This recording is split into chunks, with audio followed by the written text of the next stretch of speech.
Diabetes is not rising because people suddenly became weak. It is rising because modern life is structurally hostile to metabolic stability. Chinese tradition understood this long before glucose monitors existed, not with technology, not with pharmaceuticals, but with a blunt realization. When systems collapse, symptoms multiply, and diabetes is not the cause. It is the receipt. This content is educational and analytical. It does not provide medical advice. It does not diagnose, treat, or cure disease. It does not replace professional healthcare.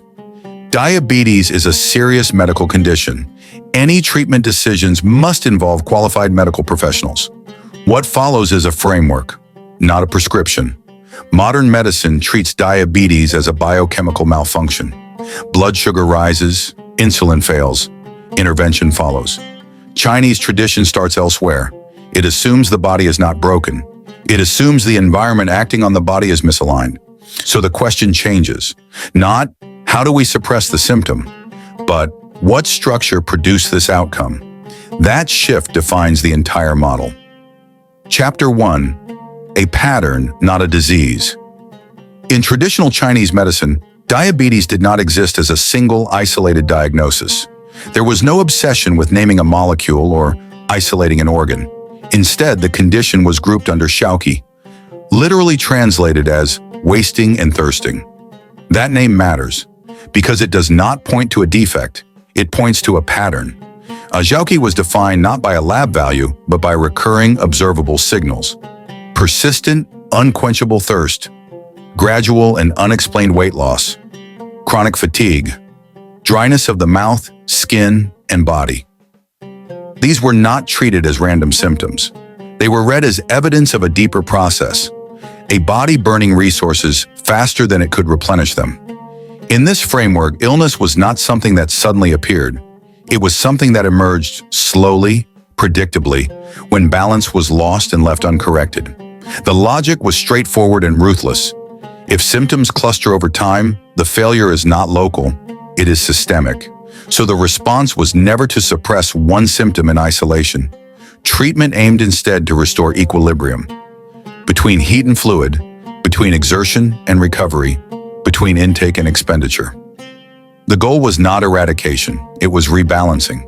Long before blood glucose meters or insulin classifications, control began with something more fundamental: pattern recognition. You did not ask, "What disease is this?" You asked, "What process is out of alignment?" And once you see illness as a pattern, not a defect, intervention stops being reactive and becomes strategic. Chapter 2.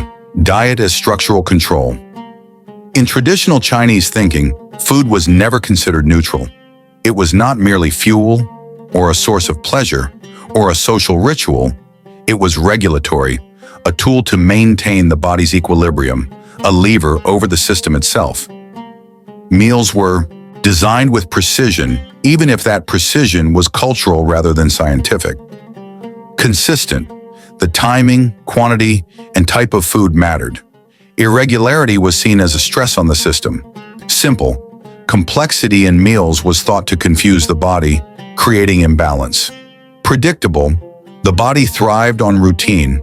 Sudden novelty in taste or composition was considered destabilizing.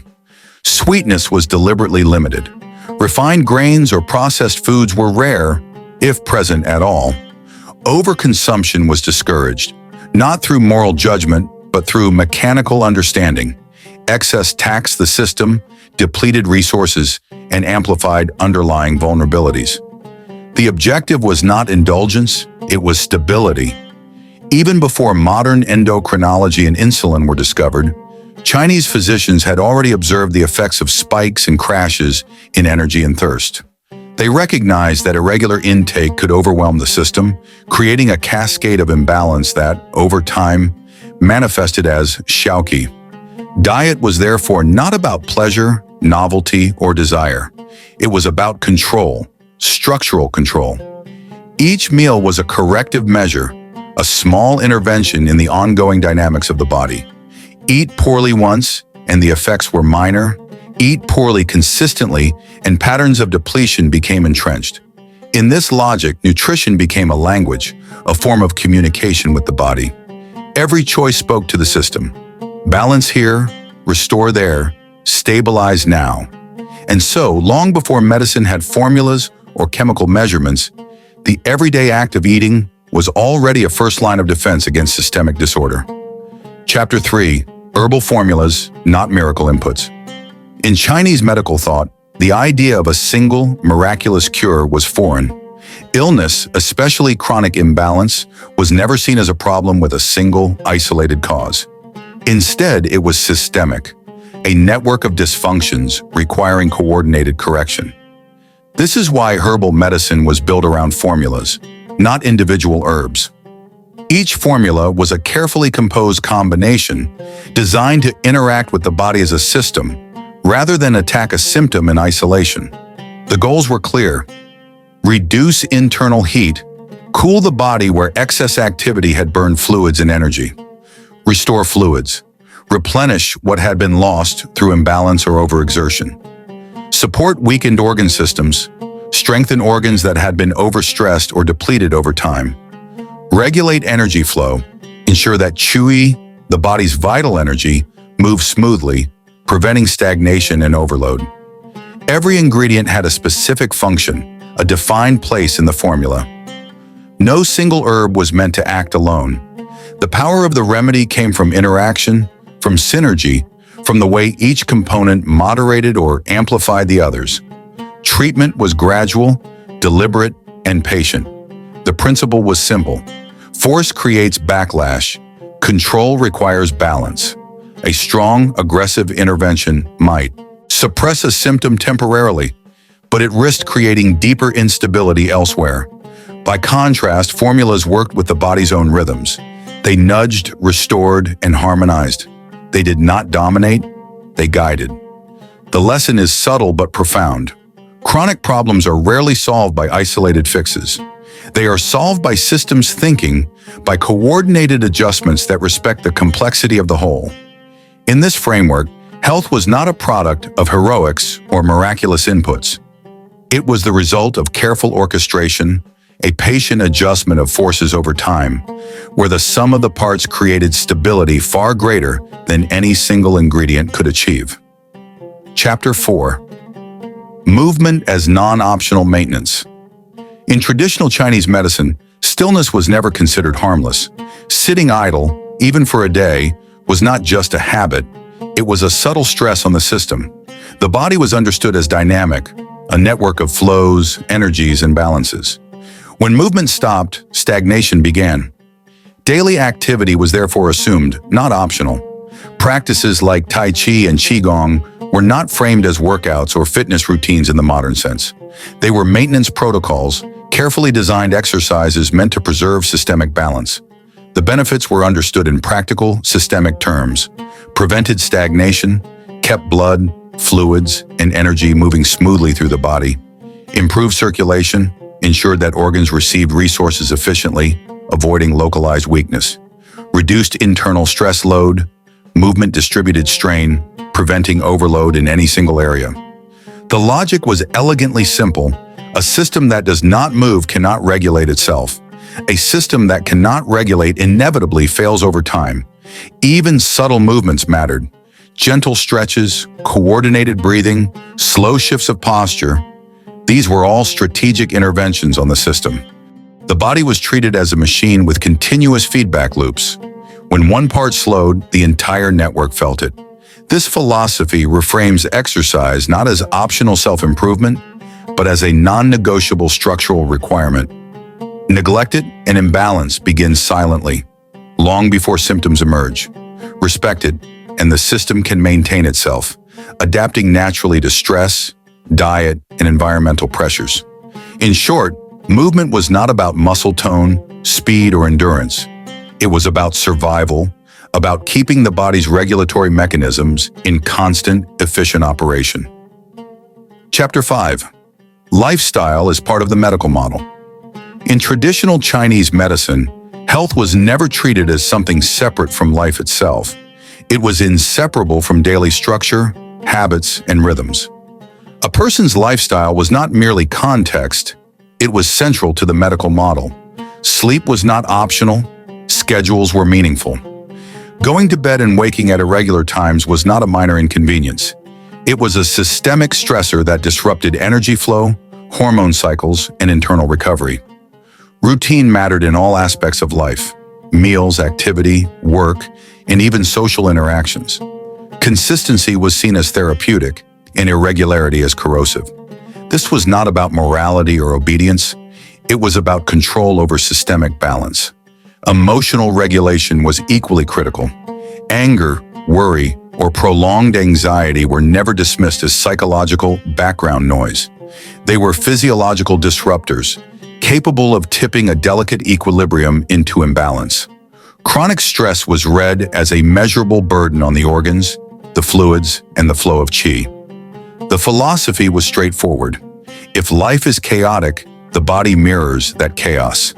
Disorganization in daily routines, erratic eating, irregular sleep, unmanaged stress, translates into structural strain on the body's systems. Order was therapeutic. Discipline was preventive. Health was not a reactionary pursuit. It was built into the framework of living itself. Chinese medicine treated lifestyle as an intervention, not supplemental, not optional.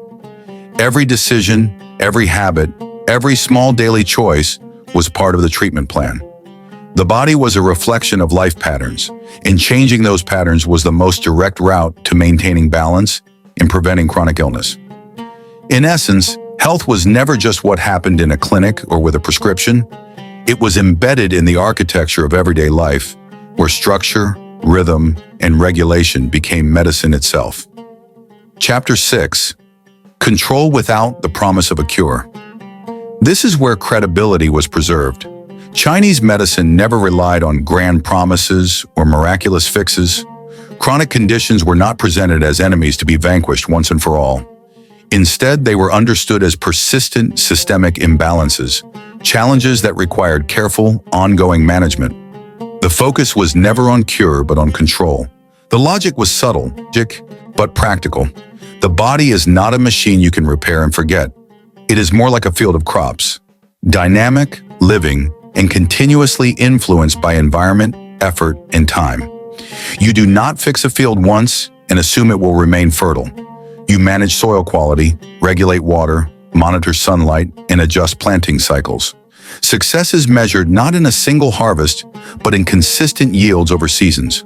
Similarly, the body was managed continuously, adjusting diet to stabilize energy and fluids, maintaining movement to prevent stagnation, monitoring emotional and lifestyle patterns to reduce chronic stress, applying herbal formulas to guide systemic balance. Control was ongoing. Maintenance was lifelong. There were no illusions, no shortcuts, no momentary victories mistaken for permanent solutions. This approach preserved credibility because it aligned expectations with reality. Patients were not promised miracles. They were taught the work of management, the slow, deliberate cultivation of balance. Every small intervention was a step toward resilience. Every habit a reinforcement of systemic stability. And in that honesty lies a lesson often missed in modern medicine. True health is not the absence of disease. It is the ability to manage life's variables in a way that keeps the system functional, adaptive, and durable over the long term. Chapter 7. Modern China and System Layering. Today, China incorporates modern medical tools like never before, pharmaceuticals to target specific conditions, insulin for precise glucose control, continuous monitoring devices to track patterns in real time. Yet despite these advances, traditional logic still governs behavior at the population level. The same principles observed centuries ago continue to shape everyday life. Structured diets that prioritize consistency, simplicity, and balance. Daily movement through practices like Tai Chi, Qigong, or routine physical activity. Lifestyle discipline, where sleep, stress management, and daily rhythms are treated as central to health. Modern medicine has not replaced these old patterns. It has been layered on top of them. The system has not been contradicted, it has been augmented. This layering creates resilience.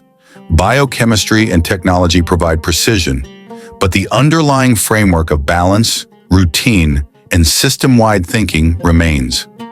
The result is not a hybrid in conflict. It is a synchronized system where innovation enhances rather than undermines the foundations laid over millennia. The lesson is striking. Advanced tools alone do not create control. Control comes from structure, discipline, and systemic consistency. Modern medicine can amplify these forces, but it cannot replace them. In China, tradition and technology do not compete, they cooperate. The old principles of pattern recognition, lifestyle management, and gradual adjustment persist, guiding how the new tools are applied. What emerges is a multi-layered approach. 1. Foot in centuries of observation, the other in the cutting edge of science. This is not just a historical curiosity, it is a practical model for managing chronic conditions today. Build the system first, then layer the tools. Without the system, the tools are reactive. With it, they become amplifiers of control, precision, and stability. Chinese tradition does not deny biology. It does not reject modern medicine. It does not sell miracles. It offers a different premise. Chronic disease emerges when systems drift out of alignment, and systems are not corrected with motivation. They are corrected with structure. Because biology, like civilization, does not reward intention. It rewards design. Before the next episode, do one thing. Audit your structure, not your willpower. Ask, are meals consistent or chaotic? Is movement daily or optional? Is sleep regular or negotiated? Is stress managed or ignored? Do not fix everything. Identify one structural weakness. Awareness precedes control. If this reframed how you think about health, subscribe to Infinite Agora. Here, we do not chase symptoms. We analyze systems. Like, share, and comment with one structure you realize was misaligned. The next episode builds forward from here.